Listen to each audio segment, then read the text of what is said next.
Assalamualaikum warahmatullahi wabarakatuh. Hai, kembali lagi bersama saya Amik di podcast Aneka.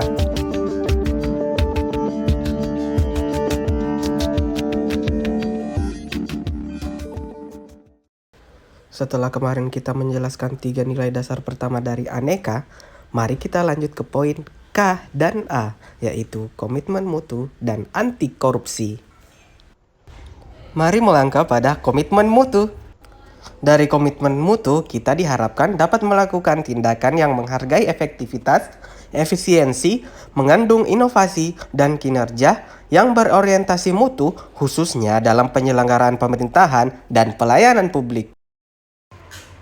Hal pertama yang harus diketahui yaitu konsep efektivitas, efisiensi, inovasi, dan mutu. Kita mulai dari bagaimana membedakan efektivitas dan efisiensi. Efektivitas berfokus pada ketercapaian target. Jadi, efektif dikatakan apabila suatu kinerja dapat diselesaikan dengan sesuai apa yang direncanakan. Sedangkan untuk efisiensi, yaitu penyesuaian penggunaan sumber daya mulai dari biaya, waktu, tenaga, dan pikiran di dalam menyelesaikan kinerja-kinerja yang telah direncanakan. Berlanjut kepada inovasi. Apa sih inovasi itu? Secara umum, inovasi diketahui sebagai perubahan perilaku, atau bisa diketahui juga sebagai ide, praktik, atau objek yang dianggap baru dari suatu kebiasaan yang sudah ada sebelumnya. Secara lebih mendalam, inovasi adalah proses menciptakan dan menawarkan jasa atau barang, baik yang sifatnya baru, lebih baik, atau lebih murah. Kita melangkah ke poin yang selanjutnya, yaitu mutu. Mutu adalah mengacu pada kepuasan pelanggan, di mana mutu itu harus menjamin keunggulan nilai produk ataupun jasa yang diberikan kepada pelanggan atau masyarakat pada umumnya. Lebih mendalam lagi, mutu bisa kita sebutkan sebagai standar dari hasil capaian kinerja. Selanjutnya, nilai keunggulan produk atau jasa yang diberikan, dan juga sebagai alat pembeda atau pembanding dari produk dan jasa yang lainnya. Jadi, manajemen mutu itu harus dilaksanakan secara terintegrasi dengan melibatkan seluruh komponen organisasi untuk senantiasa melakukan perbaikan mutu agar dapat memuaskan pelanggan dan masyarakat pada umumnya. Sebagaimana disampaikan oleh Bill Critch dalam Alexander Sindoro, ada 5 pilar dalam manajemen mutu terpadu. Yang pertama adalah organisasi sebagai intinya. Kemudian ada produk dan proses yang berdampingan, serta pemimpin dan komitmen yang harus sejalan. Jadi, sederhananya, pemimpin membuat komitmen untuk memimpin organisasi yang menciptakan suatu proses, di mana proses tersebut menghasilkan sebuah produk. Berikut adalah teknik metode perbaikan mutu, yang dikenal dengan istilah PDCA, mulai dari plan, yang merencanakan, yaitu merencanakan kinerja dengan baik. Lalu do, atau melakukan apa yang telah direncanakan. Kemudian check, yaitu mengecek kembali apa yang telah dilakukan.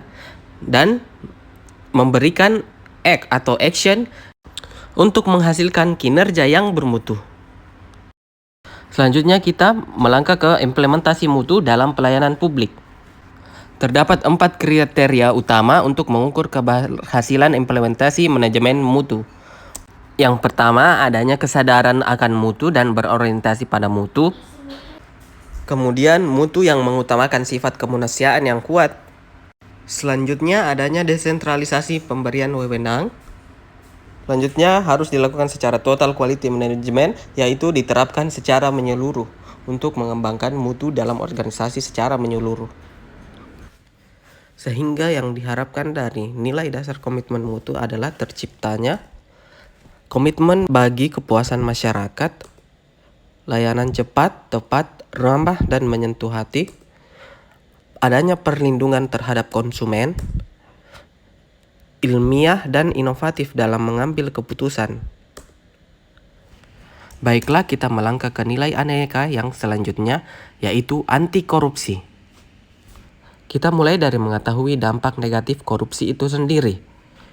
Secara umum, akibat dari korupsi adalah merugikan negara dan merusak sendi-sendi kebersamaan, serta memperlambat tercapainya tujuan nasional. Perilaku korupsi dapat terjadi karena adanya niat yang didukung dengan kesempatan, sehingga terjadi korupsi baik terpaksa, memaksa, ataupun dipaksa, walaupun itu banyak atau sedikit.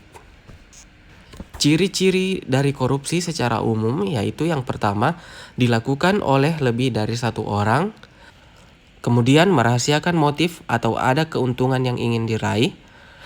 Yang ketiga, berhubungan dengan kekuasaan atau wewenang tertentu.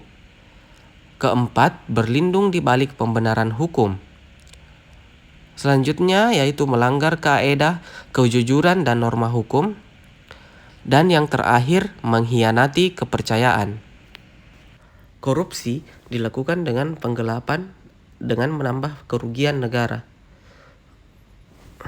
Adapun dalam bentuk pencurian, yaitu secara melawan hukum, mengambil sebagian atau seluruhnya barang atau hak orang lain dan tujuannya memiliki atau memperoleh keberuntungan. Sedangkan dari bentuk penggelapan, yaitu pencurian barang atau hak yang dipercayakan atau berada dalam kekuasaan pelaku dan diikuti penyalahgunaan kewenangan atau kepercayaan. Adapun penyebab-penyebab terjadinya korupsi yaitu penegakan hukum tidak konsisten, penyalahgunaan kekuasaan atau kewenangan, langkanya lingkungan yang anti korup, rendahnya pendapatan penyelenggara negara, tingginya kemiskinan dan keserakahan, keuntungan korupsi lebih besar dari kerugian apabila ditangkap, kebiasaan pemberian imbalan jasa, serta gagalnya pendidikan agama dan politik. Korupsi dapat dicegah melalui dua hal, yaitu dari sisi sistem dan dari sisi manusianya. Dari sisi sistem, bisa dilakukan dengan yang pertama, peraturan perundang-undangan, selanjutnya reformasi birokrasi, kemudian diikuti dengan menegakkan etika profesi dan tata tertib lembaga, penerapan prinsip good governance, dan lain sebagainya. Sedangkan dari sisi perbaikan manusia, kita bisa mulai dari memperbaiki moral, meningkatkan kesadaran hukum, mengentaskan kemiskinan, memilih pimpinan yang bersih, jujur, dan anti korupsi, dan lain-lain. Jenis-jenis korupsi. Yang pertama yaitu tentunya kerugian keuangan negara, suap menyuap, penggelapan dalam jabatan, pemerasan, perbuatan curang, benturan kepentingan dalam pengadaan, dan yang terakhir gratifikasi. Berikut merupakan nilai-nilai dasar anti korupsi. Bisa dimulai dari jujur, peduli, mandiri, disiplin, sederhana, adil, tanggung jawab, dan kerja keras. Pencegahan korupsi juga dapat dilakukan dengan mengedepankan integritas.